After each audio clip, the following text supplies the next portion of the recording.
Assalamualaikum dan salam sejahtera. Saya Irfan Faruqi dan ini fokus minggu depan. Kita berikan tumpuan kepada situasi di Rafah, Gaza di mana operasi ketenteraan dan serangan berterusan daripada rejim Zionis telah memaksa sejuta penduduk Palestin yang berlindung di Rafah untuk mencari tempat perlindungan yang lain atau berdepan dengan situasi maut. Dan antara perkembangan yang boleh kita bawakan berkenaan dengan situasi di Palestin ketika ini antara lain rakyat Palestin di Gaza yang terpaksa keluar dari kediaman mereka susulan serangan dahsyat oleh tentera rejim Zionis sejak perang tercetus 133 hari lalu. Susulan itu, kerajaan Mesir pada ketika ini sedang bersiap sedia untuk kemungkinan menerima penghijrahan masyarakat Palestin dalam skala yang besar. Kebimbangan mendalam bahawa rakyat Palestin bakal dipaksa keluar dari semenanjung Gaza telah menjadi perhatian negara-negara Arab. Kerisauan itu ditambah pula dengan pengumuman Israel untuk menyerang kamp pelarian di Rafah yang disifatkan sebagai sebuah rancangan kejam dan luar jangkaan. Menurut sumber Reuters, Mesir sedang melakukan pelbagai pelan kontingensi untuk menampung rakyat Palestin jika pengusiran skala besar berlaku. Bagaimanapun, Israel mendakwa bahawa ia tidak berniat untuk mengusir rakyat Palestin dari Gaza. Kebanyakan rakyat Palestin juga hidup dalam keadaan trauma sambil mengenangkan peristiwa pengusiran 700,000 warga Palestin dari tanah mereka pada tahun 1948 mungkin bakal berlaku semula. 4 sumber memberitahu Reuters bahawa Mesir telah mula menyediakan kawasan di sempadan Gaza yang boleh menampung penduduk Palestin sekiranya serangan Israel ke atas Rafah menyebabkan penghijrahan merentasi sempadan. Bagaimanapun, perkara itu masih belum dapat disahkan memandangkan kerajaan Mesir tidak membuat sebarang pengumuman rasmi. Sebelum ini, Mesir telah berulang kali membangkitkan kebimbangan mengenai kemungkinan serangan Israel di Gaza boleh memindahkan penduduk Palestin ke Sinai, sesuatu yang dikatakan oleh Kaherah tidak boleh diterima sama sekali. Amaran itu telah berlegar hingga ke negara-negara Arab lain, terutamanya Jordan yang bersempadan dengan tebing barat dan menerima ramai penduduk Palestin yang kehilangan tempat tinggal sejak 1948 dan menjelang Perang Timur Tengah pada tahun 1967 ketika Israel menduduki tebing barat dan semenanjung Gaza. Situasi di Rafah dan Gaza Palestin lebih parah apabila Mahkamah Keadilan Antarabangsa ICJ menolak permintaan Afrika Selatan untuk langkah perlindungan segera rakyat Palestin yang diancam serangan Israel. Badan Kehakiman Dunia itu pada Jumaat berkata bahawa ia tidak melihat keperluan untuk langkah kecemasan tambahan bagi melindungi hak rakyat Palestin berikutan serangan Israel di Rafah.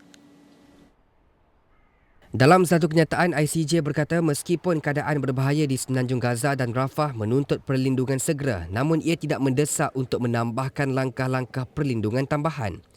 Justifikasi ICJ juga menjelaskan situasi di Rafah menuntut pelaksanaan segera dan berkesan melalui langkah-langkah perlindungan sementara selari dengan keputusan oleh mahkamah pada 26 Januari lalu yang mengarahkan Israel untuk mengambil semua langkah dalam kuasanya bagi memastikan tindakan genosid ke atas Gaza tidak dilakukan. Afrika Selatan pada Selasa telah mengemukakan permintaan segera kepada ICJ untuk mempertimbangkan sama ada operasi ketenteraan Israel yang menyasarkan Rafah melanggar perintah sementara yang diputuskan mahkamah bulan lepas dalam kes yang didakwa sebagai pembunuhan beramai-ramai. Bagaimanapun, Israel pada Khamis menggesa mahkamah menolak permintaan itu dengan berkata tuntutan Afrika Selatan yang tidak wajar dan tidak mempunyai asas fakta atau undang-undang. Dan beralih ke laporan berikutnya, masih berkenaan dengan Palestin, Malaysia dan Mesir meneruskan perbincangan mengenai rancangan penghantaran bantuan melalui Ops Ihsan menerusi sempadan Rafah yang dijadualkan Mac ini. Timbalan Perdana Menteri Datuk Seri Ahmad Zahid Hamidi berkata perbincangan itu diadakan dengan Duta Besar Mesir ke Malaysia, Ragai Taufik Said Nassar, ketika beliau mengunjungi dan memenuhi jemputan makan malam di kediaman perwakilan Mesir itu. Katanya perbincangan itu juga turut membicarakan mengenai perkembangan terkini di Gaza. Beliau berharap perbincangan itu dapat meneruskan usaha murni penyaluran bantuan kepada mangsa konflik peperangan di Palestin. Ahmad Zahid turut bertukar cenderahati kenangan dan menyampaikan setinggi penghargaan atas layanan mesra yang diberikan.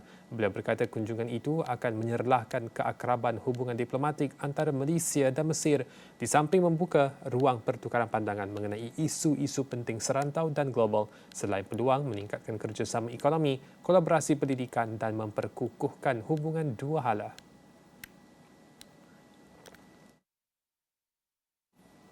Dan untuk meninjau dan mengulas lebih lanjut berkenaan dengan apakah yang mungkin bakal berlaku pada minggu hadapan susulan beberapa laporan yang menyatakan Israel akan meneruskan serangannya ke atas Rafah dan laporan yang menyatakan bahawa Amerika Syarikat tidak merestui serangan tersebut, tapi pada masa yang sama Amerika Syarikat masih lagi akan menyalurkan bantuan berbentuk persenjataan kepada Israel dalam operasinya di Gaza, Palestin. Dan di waktu ini kita bersama-sama dengan Ahmad Fahmi Muhammad Samsudin, Presiden Angkatan Belia Islam Malaysia ABIM. Terima kasih Fahmi bersama kami di waktu ini dan kita nak mulakan dahulu dengan reaksi terhadap keputusan Mahkamah Keadilan Antarabangsa ICJ yang menyatakan bahawa tidak perlu diberikan perlindungan tambahan kepada rakyat Palestin di Rafah sedangkan pembantaian berterusan saban hari sehingga mengorbankan bukan sahaja orang awam tetapi wanita dan kanak-kanak. Ya, Irfan, terima kasih. Kenyataan yang dikeluarkan oleh ICJ ini menggambarkan satu lagi keadaan yang menyebabkan ramai berfikir kembali sejauh mana ICJ ini benar-benar boleh memainkan peranan semada imbang dalam memberikan tekanan kepada pihak yang terlibat secara langsung dalam genosid, terutamanya Israel dalam konteks ini. Dan pada dalam saat ketika walaupun dikatakan tiada keperluan itu, saya fikir dalam tempoh selepas keputusan yang dikeluarkan atas perbincangan susulan Afrika Syarikat juga yang melakukan kita kata apa membawa Israel dalam konteks ini, telah ada banyak sebenarnya keadaan-keadaan yang saya fikir yang dilakukan oleh rejim dalam konteks ini sebenarnya tidak menghormati sebarang keputusan yang dilakukan oleh ICJ. Kita lihat sendiri bila mana serangan Israel telah juga menyasarkan lebih daripada 500 Palestin selepas daripada keputusan ICJ yang pertama ini. Kita lihat juga bagaimana hospital juga diserang. Rakyat Palestin yang menantikan bantuan tiba masuk melalui Rafah juga diserang. Apatah lagi kalau kita lihat hanya beberapa kontena yang berjaya masuk, mungkin kurang daripada 100 kontena yang masuk bagi tujuan bantuan ini. Dan kalau kita buat satu perbandingan juga sebenarnya dalam keputusan yang dikeluarkan oleh ICJ, bila mana ada tuntutan agar dilakukan ceasefire immediate terhadap Rusia. Jadi ini ini dilakukan dan kita nampak ada satu pertimbangan yang tidak sama dan tidak adil kepada rakyat Palestin yang telah masuk kepada angka 134 hari. Walaupun demikian, saya dapat makluman juga bahawasanya Joe Biden juga telah mengusyurkan agar ada cadangan untuk dilakukan ceasefire tetapi dalam bentuk yang sementara. Ini satu keadaan yang saya fikir juga agak menjengkelkan kerana tuntutan dunia hari ini adalah immediate ceasefire, bukannya temporary, bukan semasa, bukan sementara, bukan hanya untuk seketika, tetapi kita nak supaya keadaan peperangan ini boleh terus dihentikan. Ya. Dan bila menyebut tentang Presiden Amerika Syarikat Joe Biden, menarik juga kerana Raja Jordan bertemu dengan Presiden Amerika Syarikat, antara lain juga membincangkan tentang konflik yang sedang berlaku di rantau Timur Tengah termasuk di Palestin. Bagaimanakah ABIM melihat kelesuan dan juga kebisuan dunia Arab hanya apabila Afrika Selatan yang mengemukakan syur ataupun kes kepada ICJ dan negara-negara barat ada di antara lain yang cuba untuk menyuarakan secara lunak sokongan kepada Palestin, tetapi dunia Arab ketika ini nampaknya tidak benar-benar memberikan dukungan kepada isu kemanusiaan yang melanda rakyat Palestin di Rafah dan Gaza, khususnya Palestin, Fahmi. Ini satu lagi tamparan dan juga satu keadaan yang kita boleh lihat bila mana negara kejiranan Palestin tidak membuat satu tindakan yang tuntas, jelas, walaupun saya fikir masing-masing menyebutkan bahawa mereka telah memberikan bantuan-bantuan. Mereka boleh kita rujuk kepada kenyataan statistik yang dikeluarkan dari segi bantuan-bantuan kemanusiaan yang telah dan sedang dihantar oleh negara-negara Arab ini. Tapi tindakan lain yang sewajarnya kita lihat, yang sewajarnya kita nampak dan tindakan yang lebih drastik yang bersifat sesuatu yang kita kata tangible. Sebab keadaan ini kita nampak perbincangan kami juga sama aktivis melihatkan bahawasanya peranan non-state actors dalam konteks ini lebih signifikan. Kita lihat saja bila mana tindakan yang dilakukan oleh Houthi di Yaman. yang menghalang sebarang kemasukan kapal-kapal dagang ke perairan yang ada terus hubungan dengan Israel, maka dilakukan serangan, dihalang sebarang kemasukan. Dan ini memberikan kesan sebenarnya kepada pergerakan barangan, dan kita nampak ada kesan implikasi seperti itu serangan yang dilakukan oleh rejim dan sekutunya terhadap Houthi. Tapi ini peranan yang dilakukan oleh dan sejauh mana peranan yang telah terbukti dilakukan oleh kelompok-kelompok yang bukan negara ini telah memberikan kesan. Saya fikir tindakan sekiranya dibuat secara bersama oleh negara-negara ini, bagi contoh, menghalang sebarang laluan udara bagi kemasukan ataupun serangan-serangan yang akan datang. Kita lihat kalau kita boleh hentikan sebarang penyaluran bantuan makanan ataupun minyak atas sebab kecaman dan atas sebab untuk kita bagi satu pressure kepada Israel. Kalau tidak mahu hentikan sebarang serangan genosid ini berlaku, maka kami akan tutup dan kita halang sebarang kemasukan. Jadi ini perkara yang saya fikirkan bersifat praktikal yang boleh dilakukan oleh negara berbanding apa yang dilakukan oleh non-state actors yang ini. Baik, Fahmi, kita akan berehat seketika, kembali selepas ini. Mungkin kita dapatkan sedikit perkembangan terkini berkenaan dengan Ops Ihsan yang dimaklumkan oleh Timbalan Perdana Menteri akan dihantar pada bulan Mac nanti. Ini beberapa siri bantuan kemanusiaan yang diusahakan oleh Malaysia untuk rakyat Palestin. Selain daripada kita nak juga dapat sedikit ulasan berkenaan dengan apakah langkah berikutnya untuk menghalang Nakba 2.0 ini daripada berjaya menghalau penduduk Palestin daripada tanah dan tanah air mereka. Kita berehat seketika, kembali selepas ini.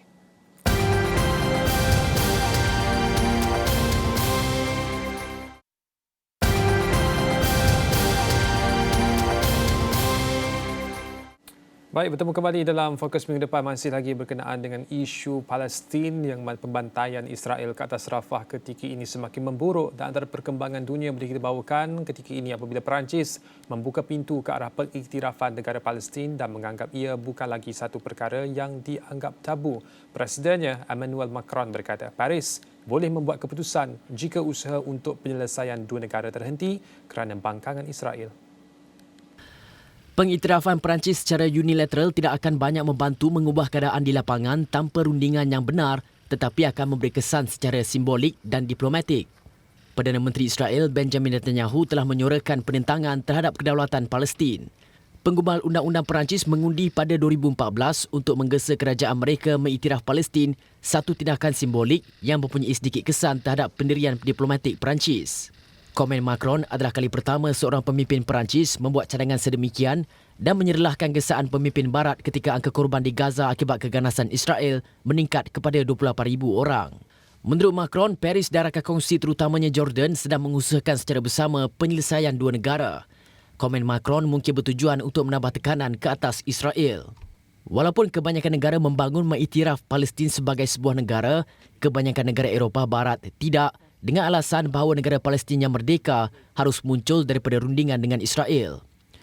Macron menambah bahawa serangan Israel di Rafah hanya boleh membawa kepada bencana kemanusiaan yang tidak pernah berlaku sebelum ini dan akan menjadi titik perubahan dalam konflik itu.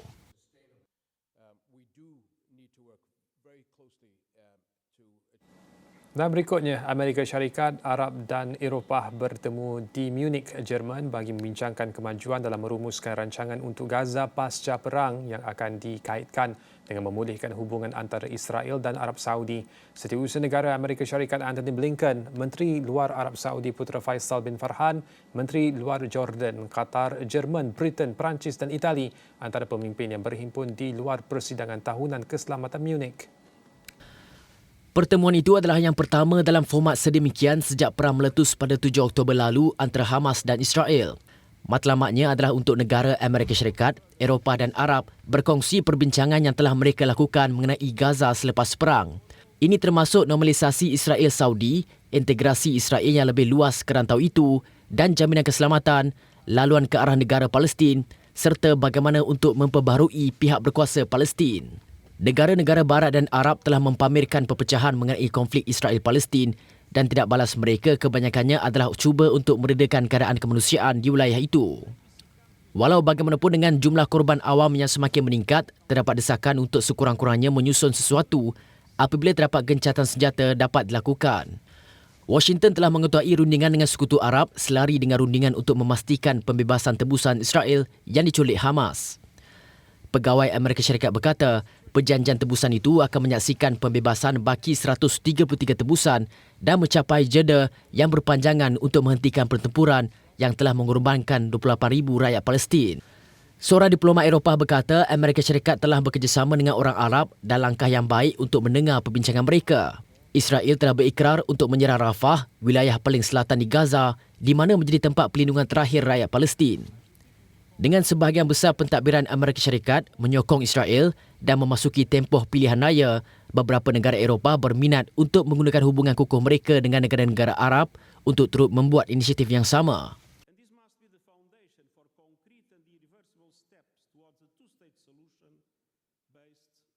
Baik, waktu ini kita kembali bersama dengan Ahmad Fahmi Muhammad Samsudin, Presiden Angkatan Beli Islam Malaysia ABIM untuk mengulas lebih lanjut berkenaan dengan isu Palestin ketika ini. Sebelum kita menyentuh berkenaan dengan sama ada rakyat di Palestin di Rafah harus berpindah ataupun tidak, kita kembali kepada isu Ops Ehsan. Mungkin ada sedikit perkembangan yang boleh kita kongsikan di waktu ini, Fahmi?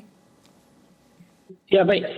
Terima kasih. Saya ingat di peringkat Ops Ehsan kita telah mengadakan beberapa perbincangan yang tuntas, beberapa pertemuan yang kita anjurkan juga antara lain memberikan penumpuan kepada jalan ke depan, bagaimana kaedah yang terbaik untuk kita perlu lakukan, perlu kita manfaatkan untuk fasa-fasa seterusnya dari segi bantuan-bantuan yang kita gerakkan. Untuk hari ini saja saya fikir ada banyak bantuan yang telah kita giatkan. Rakan-rakan Ops Ehsan juga kini berada di Rafah, dan saya dimaklumkan juga pada pertengahan minggu depan insya-Allah akan ada delegasi daripada Malaysia di bawah yang diketuai oleh Timbalan Menteri Luar sendiri yang akan turun bersama dengan rakan-rakan aktivis yang menggerakkan Ops Ehsan ini. Antara perkara lain yang cuba dibawa dan dibincangkan adalah untuk kita membantu Palestinian Red Cross yang berada di Kairo dari segi elemen perubatan. Bagaimana kita boleh memberikan penampungan khidmat perubatan kepada mereka dalam memberikan rawatan kepada rakyat Palestin yang memerlukan rawatan. Ini antara perkara-perkara yang saya fikir sangat signifikan. Bantuan khemah, peralatan untuk bantuan, termasuk juga bantuan dalam bentuk makanan. Dan kita juga jangkakan dalam masa terdekat ini, bila mana kita berhadapan dengan bulan Ramadan yang akan tiba, kita menjangkakan sekiranya keadaan tidak berubah, maka situasi di Palestin, di Gaza terutamanya akan menjadi lebih teruk. Ini satu keadaan-keadaan yang saya fikir dalam tempoh masa ini mau tidak mau, bantuan yang perlu dihantar masuk segera dan sampai kepada mereka yang mempunyai yang mendapatkan keperluan. Jadi tindakan susulan yang dilakukan saya fikir oleh Yang Amat Berhormat Timbalan Perdana Menteri mengadakan pertemuan bersama dengan Duta Besar Mesir di Kuala Lumpur, antara lain memberikan satu keadaan yang signifikan bila mana bantuan yang datang daripada Malaysia terus kepada Mesir ini, kita kata instead of kita perlu beratur, perlu melalui proses yang panjang, maka dengan hubungan diplomatik yang baik antara Malaysia dan Mesir, maka bantuan yang diusahakan oleh Ops Ehsan dapat masuk dan dapat diserahkan kepada mereka yang memerlukan di Gaza. Ya, kita harapkan supaya bantuan itu dapat sampai kepada kumpulan sasar yang amat memerlukannya. Tetapi persoalannya berkenaan dengan antara bantuan yang sampai kepada penduduk Palestin di Palestin ataupun bantuan untuk rakyat Palestin di luar daripada negara Palestin seperti bantuan perubatan ke negara-negara seperti Perancis, Mesir dan sebagainya. Dan persoalan berkenaan sama ada rakyat Palestin harus kekal di Rafah ataupun di Gaza ataupun berpindah ke Mesir. Itu pasti ada persoalan yang sangat penting untuk kita telusuri di waktu ini. Kerana sekiranya rakyat Palestin keluar daripada tanah air mereka, maka ini akan memberikan kemenangan kepada Israel dalam bentuk Nakba yang lebih parah berbanding sebelum ini. Pada peringkat ABIM, bagaimana ABIM melihat adakah rakyat Palestin harus kekal di tanah mereka dan memperjuangkan, mempertahankan kemerdekaan tanah air ataupun harus berpindah demi menjaga keselamatan nyawa? Fahmi? Ini sebenarnya hasrat rejim Israel untuk mengosongkan Gaza. Ini yang mereka lakukan. Kalau kita tengok tindakan yang mereka melakukan tu berperingkat dan berfasa daripada utara Gaza masuk ke tengah di Khan Yunis dan akhirnya sekarang berada di penghampiran ataupun persepadanan di Rafah. Jadi yang kita khawatiri Nakba yang kedua, atau barangkali kita lihat peristiwa-peristiwa pengusiran rakyat Palestin ini bukan baru sejak daripada 1948, dan kita lihat sendiri kesan dan implikasi kepada rakan-rakan dan rakyat Palestin yang berada di diaspora ataupun mereka yang berada di persepadanan Palestin itu sendiri. Dalam misi-misi kemanusiaan yang kita gerakkan, contohnya di Lebanon, di Jordan dan beberapa negara lain, kita lihat bahawasanya bantuan yang kita berikan itu bukan hanya semata-mata kepada rakyat Lebanon ataupun Jordan yang terkesan, tetapi mereka ni adalah merupakan rakyat Palestin yang diusir ataupun yang terpaksa mendapatkan perlindungan di negara jiran. Dalam tempoh puluhan tahun, mereka masih kekal di tempat yang sama. Kem di Sinai sebagai contoh akan dijadikan kem yang bukan lagi, bagi kefahaman kita, bila sebut kem itu seolah kem yang ada khemah sementara. Tapi kem yang dirujuk di negara-negara seperti Jordan, di Lebanon ini adalah merupakan penempatan yang boleh dikatakan kekal kepada rakyat Palestin yang kini berada di luar negara mereka. Jadi ini antara lain saya fikir kenapa tindakan tegas Mesir, walaupun mereka cuba membuat proses penempatan sementara ataupun bersiap sedia sekiranya push factor itu kuat yang mengakibatkan ratusan ribu bakal keluar dan akan pergi ke Mesir. Tapi dalam hal ini kita khawatir untuk tempoh masa yang lebih panjang, rakyat Palestin yang berada di Gaza, yang berada di Rafah ketika ini, akhirnya bila mana keluar, mereka tidak lagi akan dapat masuk ataupun kata right to return itu tidak akan berlaku kepada mereka. Ini satu kekhawatiran bagi kita, sebab bagi kita selagi mana rakyat Palestin dapat berada di sana, kami juga ada perwakilan kami di Gaza tertarik. Mereka menyebutkan bahawa ini tempat lahirnya, ini tempat mereka membesar dan di sinilah tempat untuk aku jaga dan aku akan mempertahankan tempat ni. Maka sebarang naratif yang menyatakan bahawa rakyat Palestin harus berpindah demi keselamatan tidak boleh diterima. Rakyat Palestin harus kekal di tanah mereka dan bantuan harus sampai di tanah tempat mereka lahir itu. Benar? Ya. Isunya adalah bila mana bantuan yang diharapkan tiba itu tidak signifikan dalam jumlah yang diharapkan. Bila mana bantuan itu sendiri diserang, mereka yang menunggu bantuan tiba itu juga akhirnya dibom, ini perkara yang melibatkan keselamatan. Dan kita sebut dalam tempoh ini memang ada dalam kalangan rakyat Palestin yang memang beratur dan sedang menunggu untuk keluar daripada tempat itu. Namun demikian, saya fikir jumlah yang juga penting dan signifikan yang mahukan untuk berada di negara mereka sendiri. Baik, dan yang terakhir mungkin Fahmi sebagai pedoman kepada kita, bagaimana untuk kita membawa naratif supaya perjuangan terhadap rakyat Palestin ini adalah perjuangan untuk merdekakan tanah air, bukan semata-mata soal naratif yang dibawa ialah merupakan operasi Israel katan Hamas. Ini adalah soal kebebasan rakyat Palestin itu sendiri. Ya, ini keadaannya. Saya fikir kita jangan penat, kita jangan rasa apa yang mereka lalui itu satu fasa rutin mereka. Selepas 134 hari dan lebih, angka itu makin hari makin meningkat, dan saya fikir kekuatan yang ada pada mereka itu sebenarnya datangnya juga daripada kita. Bila mana kita teruskan momentum sokongan, kita teruskan solidariti kita maklumkan kepada mereka yang berada di Gaza bahawasanya rakyat di Malaysia dan di seluruh dunia bersama bersolidariti kepada mereka. Saya fikir itu memberikan kekuatan kepada rakyat Gaza untuk terus kekal dan juga berada dalam keadaan yang ada, walaupun kita faham keadaan itu mungkin kita hanya boleh bercakap, tapi penderitaan, perasaan apa yang mereka lalui itu saja kepada mereka yang kini berada dalam situasi yang sangat teruk di Gaza dan di Rafah. Jadi kita teruskan momentum kita teruskan doa, teruskan memberikan sokongan dan solidariti kepada rakyat di Gaza. Jangan sesekali kita melupakan mereka. Ini tanggungjawab kita secara bersama. Baik, terima kasih Ahmad Fahmi Muhammad Samsudin, Presiden Angkatan Belia Islam Malaysia ABIM, berkongsi pandangan berkenaan dengan bagaimanakah isu berkenaan dengan pembantaian Israel terhadap Rafah ini harus disikapi oleh kita di Malaysia khususnya, dan kita pasti nantikan operasi Op Ehsan untuk bawakan lebih banyak bantuan kemanusiaan kepada rakyat Palestin dapat dijayakan dengan wajar dan sebaiknya. Itu sahaja untuk fokus minggu depan di waktu ini. Saya Irfan Faruqi. Salam hormat.